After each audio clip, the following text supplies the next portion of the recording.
कि सरकार से डबल सब्सिडी आप दिला सकते हैं, पावर बिल पे भी सब्सिडी, सोलार पे भी सब्सिडी, तो आपके जैसा तो कोई रहेगा नहीं मालेगांव में। आप 25% आपके साथ जो बुनकर है उनका लगवाइए, पहले उनका लगवाइए जो आपके साथ है। कुर्सी पे बैठने वालों को जमीन की अहमियत याद रहे, सच दिखाते हैं आप। सच का सामना में आपका एक बार फिर स्वागत है। ASE अकेडमी एक ASE टैलेंट हंट एग्जाम लेके आ रहा है, जिसमें 10th क्लास के बच्चों के लिए 11 साइकिल प्राइजेस रखे गए हैं और 8th-9th क्लास के बच्चों के लिए साइकिल और कैश प्राइज रखा गया है। स्कैन करके रजिस्टर करें। बिस्मिल्लाहिर्रहमानिर्रहीम, अल्हम्दुलिल्लाह रब्बिल आलमीन।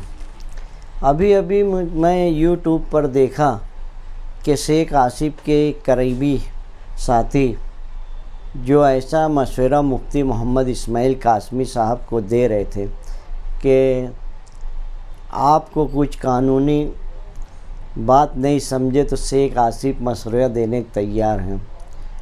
उनको ये नहीं मालूम कि इनका जो लीडर है मुफ्ती साहब का बैरिस्टर असदुद्दीन अवैसी है, जो लंदन से पढ़ कर आए हैं। कोई बात रहेगी तो हम हमारे लीडर से पूछेंगे, हमारे मुखालफिन के पास क्यों जाएंगे। और मुफ्ती मोहम्मद इस्माइल कासमी साहब 12 तंजीमों के साथ मिलकर 6 महीने से हम 1 रुपया सब्सिडी मिल जावे, मज़दूरों का कुछ फ़ायदा हो जावे और ज़्यादा स्कीमें, ये सब मुतालबात के लिए हम दौड़ रहे थे। तो सरकार ने जो है एक कमेटी बनाई जिसके सदर दादा भुसे बने, और दादा भुसे बनने के बाद हम लोग वहाँ गए उनकी ऑफ़िस पर। ये कहा कि दादा भाऊ, आप पहली मर्तबा जो है पावर लूम के लिए जो कमेटी के सदर बने हैं, तो आप जो काम लेते हैं वो पूरा करते हैं, ये उम्मीद के साथ हम आए हैं। तो बोले ठीक है, मैं करूँगा आपका पूरा काम। और हमको बोले कि परसों की मीटिंग में आ जाना। हम बोले कि यार हम मेंबर नहीं हैं। तो बोले मैं बुला रहा हूँ।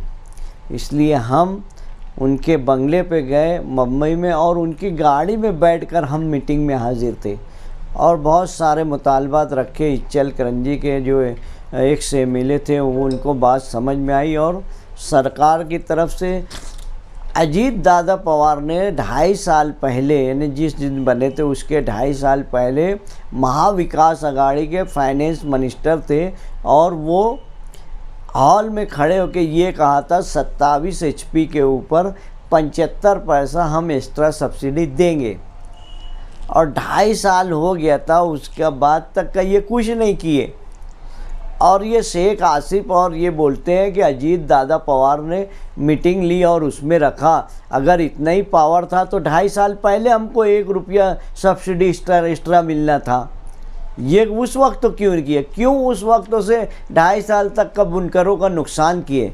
जब इनको बुनकर याद नहीं आए, याद इलेक्शन के वक्त ही बुनकर याद आता है, नहीं तो इनको जो है 35% बहरे हो रहे हैं और लोगों को तकलीफ़ होती है।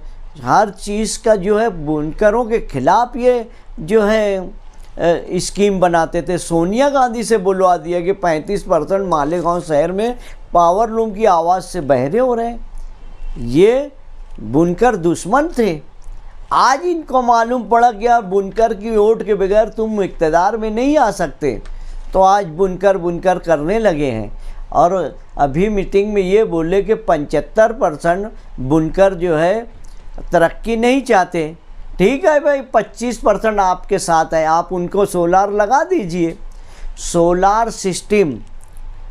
और ये सब्सिडी जो है हमको मार्च 2025 तक है।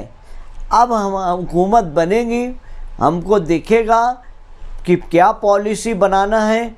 कल असदुद्दीन अवैसी साहब के पास लिख कर दिया गया है, हम दिल्ली भी जाएंगे और टेक्सटाइल के ताल्लुक़ से जो भी फ़ायदेमंद है वो बात करेंगे। आपको मशवरा देने की ज़रूरत नहीं है। अब वह शहर की ज़िम्मेदारी मुफ्ती साहब उठा लेंगे। आप अपनी ज़िम्मेदारी करें। आपका लीडर जो है अजीत दादा पवार है, जो छुप कर आप जो आए थे वो बीजेपी के साथ है। आप देखें, आप अजीत दादा पवार से क्या करवा सकते हैं करें। एक बात आप बोलते हुए आए हैं कि मैं 1 से 24 लूम तक का सोलार जो है वो मैं लगवा दूंगा, वो कानून बनाऊंगा। ठीक है, बनवा दीजिए।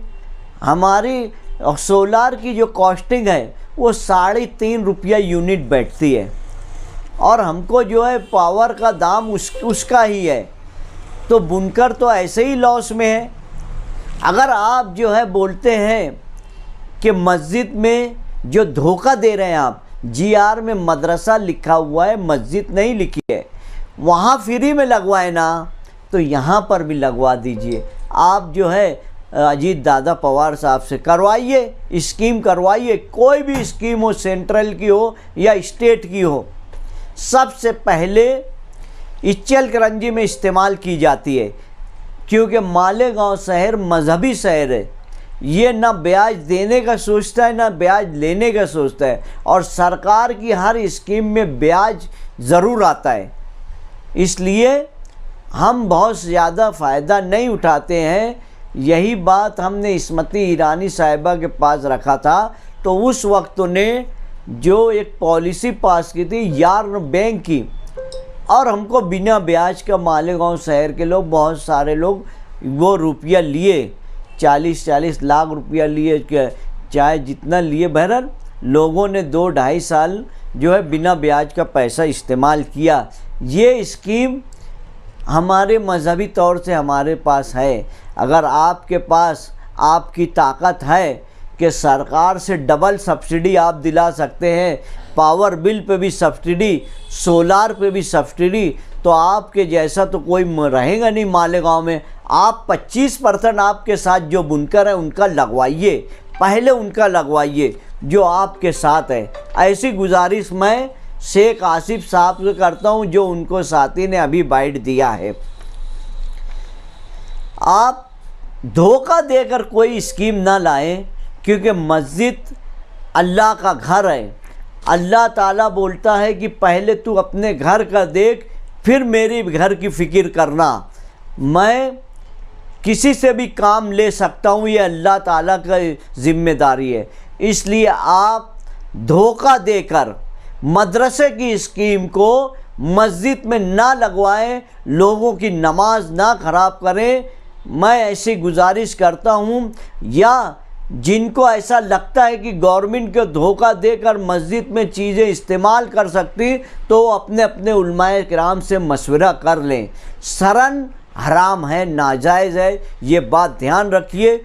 मैं तक़वे की बुनियाद पर बोल रहा हूँ, इसलिए अगर मुझसे अगर कोई गलती होगी तो अल्लाह और उसके रसूल के वास्ते माफ़ करना। मैं अपने मुफ्तियान किराम से पूछने के बाद मैं ये बोल रहा हूँ कि गवर्नमेंट की कोई भी स्कीम धोखा देकर मस्जिद में इस्तेमाल नहीं की जा सकती है। ये बोल रहे थे कि प्रोसेस लगवा देना, ऐसा बोले। वो आसिफ भाई उस वक्त तो गए थे, पाली बालोतरा गए थे। अल्लाह ताला ने हर चीज़ हर जगह उसके हाथ में भी रोज़ी रोज़गार रखा है। अगर आपको मालूमात होगी तो, नहीं तो मैं बताता हूँ। सबसे अच्छा खुलता कलर जो अहमदाबाद के प्रोसेस में बैठता है, वहाँ के क्लाइमेट, वहाँ के मौसम के हिसाब से हिंदुस्तान में कहीं नहीं वैसा कलर बैठा सकते। और डार्क कलर, डार्क बोले तो काला, ब्लैक, ये चॉकलेट, जो डार्क कलर में आता है, जितना अच्छा प्रोसेस जो है बालोतरा में होता है, वो हिंदुस्तान में कहीं नहीं होता है। अल्लाह ताला ने हर चीज़ की हर जगह जो है वो क्लाइमेट के हिसाब से, मौसम के हिसाब से वहाँ के रोज़गार के लिए रखा है। ये तुम्हारे और हमारे में नहीं है। हम जो पानी पीते हैं गिरना डैम का, यहाँ यूटी प्रोसेस है और दूसरे प्रोसेस का पानी जाता है, तो उस पर आप ऑब्जेक्शन लेते हो। ये तेज़ाब का पानी आप गिरना डैम में डलवाएंगे क्या? या इतना महंगा अगर उसको फ़िल्टर करके बहाया जाएगा या फ़िल्टर मशीन कॉर्पोरेशन लगाएगी तब वो सक्सेस होगा। मगर अपने वहाँ का वैसा पानी और वैसा चीज़ नहीं है कि कुदरती तौर से हम कॉस्टिंग कम ला सकें। वो मालूमात ले लीजिए, हमारे बाप दादा हर तरीके से कोशिश किए इस सनत को बचाने के लिए। हैंडलूम से पावरलूम आए, पावरलूम के बाद सैजिंगे लाए और आज जो है एयर जेट पर हम जा रहे हैं। अगर ऐसा होता तो करोड़ों रुपया हम एयर जेट की लगाने के बजाय जो ये खलील सेठ हैं, ये मैं समझता हूँ 30-40 साल से प्रोसेस चला रहे हैं। वो प्रिंट नहीं करने लगते, वो सब मशीनें नहीं ला सकते थे क्या? ला सकते थे। आप किसी भी वजह से मुफ्ती इस्माइल साहब को उलझाओ मत, हम उनको मशवरा देंगे और शहर के लिए जो हित में होगा वो करने वाले हैं। आप हार गए हो, आप अपना काम करिए, आपको जो करना है, जो अच्छा लगता है वो करें, नहीं करना है मत करें। हमारा कुछ होता नहीं है। हम जो है चाहे लॉकडाउन लग जाए, एक्साइज का 24 दिन बंद हो जाए या कुछ भी हो जाए, हमारा शहर बुनकरों को फराग दिले बताया है, लोगों की मदद करने वाला बताया है। इतना ही बात करते मैं गुजारिश करता हूँ कि दोबारा आप सनत के ताल्लुक़ से कुछ ना बोले, क्योंकि 12 में से 8 तंजीमें आज भी हमारे साथ हैं। हम दिल्ली भी जाएंगे, हर तरीके का जो है सनत के मुफाद के लिए हम काम करते हैं। शुक्रिया।